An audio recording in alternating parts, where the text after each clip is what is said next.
आज हम बाबा साहब की 135वीं जयंती सेलिब्रेट कर रहे हैं। आप सभी इसमें शरीक हुए हैं, इसके लिए आप सभी का बहुत बहुत धन्यवाद। आप सभी को उनकी जयंती की बहुत बहुत बधाई।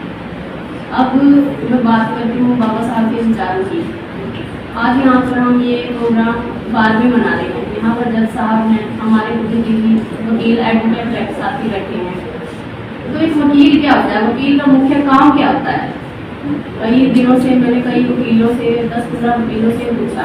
कोई कहता है हमारा क्लाइंट जो कह रहा है उसकी बात को आगे रखना, कोई कहता है क्लाइंट से फीस लेना और काम करना। तो इस तरह के एक्सपर्ट जवाब आ रहे हैं। तो एक जो स्पेसिफिक जवाब होना चाहिए कि वकील का मुख्य काम क्या होता है, वो ही मुझे अभी तक जवाब नहीं मिल पा रहा है।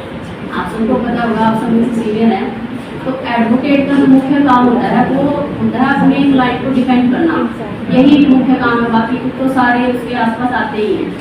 तो इसी कड़ी में बाबा साहब को जोड़ने का प्रयास करूंगी कि बाबा साहब एक अच्छे वकील कैसे थे और वकील का काम मतलब कैसा होना चाहिए, क्या होता है। तो इसके लिए हम थोड़ा सा पीछे चलते हैं। 1930, 31, 32 राउंड टेबल कॉन्फ्रेंस में वहाँ पर किसानों का मुद्दा उठा हुआ था। इनकम टैक्स के ऊपर बाबा साहब डॉक्टर भीमराव अम्बेडकर जी ने जो सिस्टम था उसके ऊपर, इनकम टैक्स व्यवस्था पर, उस पर अपनी बात रखी, उन्होंने तर्क दी। उस समय जो अंग्रेजी राज था, कैसी व्यवस्था थी कि जो एक अमीर है, जैसे आज के एग्जाम्पल से समझने का प्रयास करते हैं, जैसे टाटा, अडानी, अंबानी है, इनके ऊपर भी अगर आप 10,000 रुपये कमा रहे हो तो सेम टैक्स लगेगा, 2% उन्होंने लगा दिया।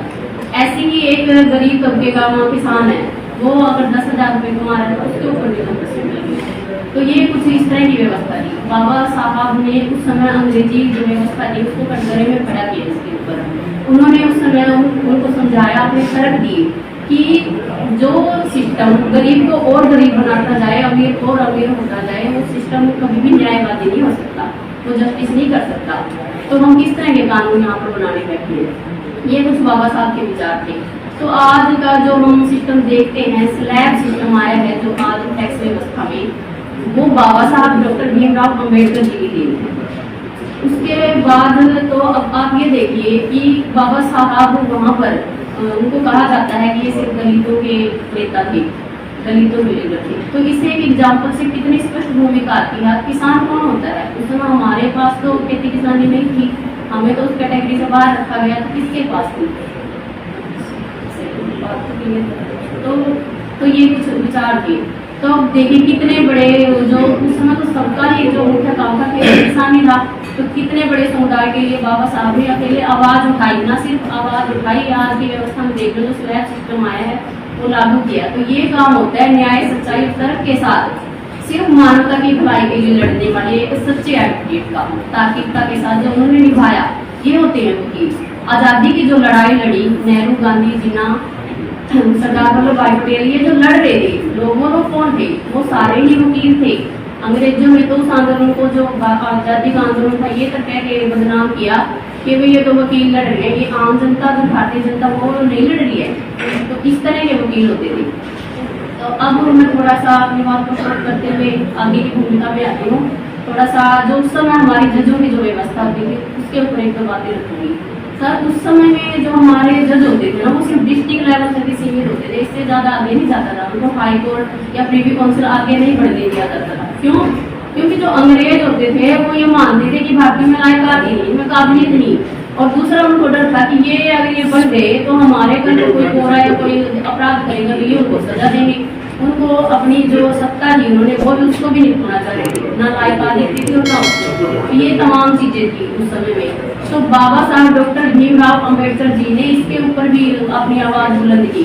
उन्होंने कहा कि अगर कोई गोरा अंग्रेज किसी भारतीय महिला के साथ या जो इंडिया में जो सिस्टम है वहाँ पर अपराध कर देता है तो सीधे सीधे बचने का रास्ता है। अगर एक पर्टिकुलर समाज का प्रतिनिधित्व उच्च जुडिशरी में होगा तो वहाँ पर वो न्याय की उम्मीद हम कैसे कर सकते हैं? ये तक बाबा साहब ने उस समय रखे, सरकार को कटघरे में खड़ा किया।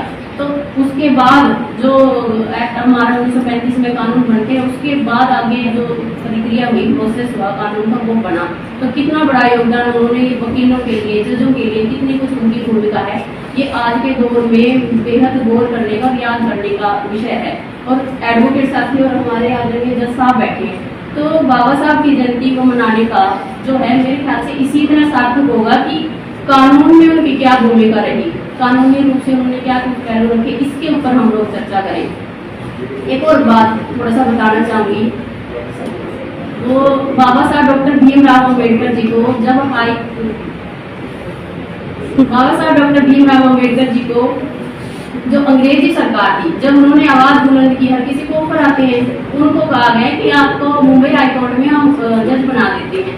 बाबा साहब ने ठुकराया। ये होती है देशभक्ति। असली देशभक्ति क्या होती है, ये बाबा साहब से सीखना चाहिए हमें, ठीक।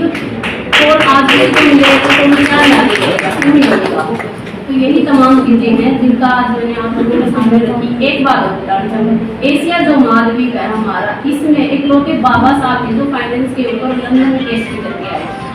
आप सभी ने मुझे सुना, उसके लिए बहुत बहुत धन्यवाद। एक बार आप जयंती बना रहे हैं, बड़ा जोरदार नारा जरूर लगा दीजिए, क्योंकि खाली खाली शादी में ठीक नहीं लगता। तो बाबा साहब अमर रहे, ताकि हम बाबा साहब को याद कर रहे हैं, देश के पहले कानून मंत्री को याद कर रहे हैं, होना चाहिए उनके शान में। बाबा साहब अमर रहे, अमर रहे, अमर रहे।